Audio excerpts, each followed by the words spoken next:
Жаңа жылдан кейін қаржы нарығын реттеу агенттігі біздің елімізде орналасқан 10 банк және де 2 микрокредиттік қаржы ұйымына қатысты тексерісті бастап кетті.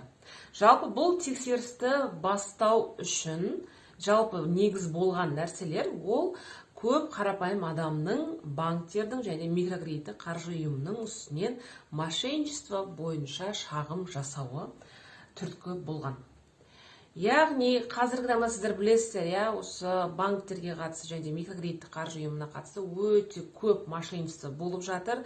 Яғни қарапайым адамдардың атына кредиттер оформить етіп, олар жаңағы басқа бір тұлғаларға ақшалар кетіп жатыр, мошенниктерге.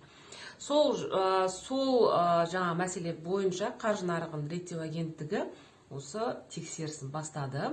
Бұл әрине тексеріс болғаннан кейін оның қорытындысын бізбен әрине бөліспейді, бірақ осындай тексерістерден кейін өте көп заңдарға өзгерістер мен толықтырулар енгізіледі. Сондықтан да сіздерге айтарым, кез келген жағдайда банк тарапынан немесе микрокредиттік қаржы ұйымы тарапынан сізге қатысты заң бұзушылық болған кезде заңға сүйеніп арыз, шағым жаза біліңіз.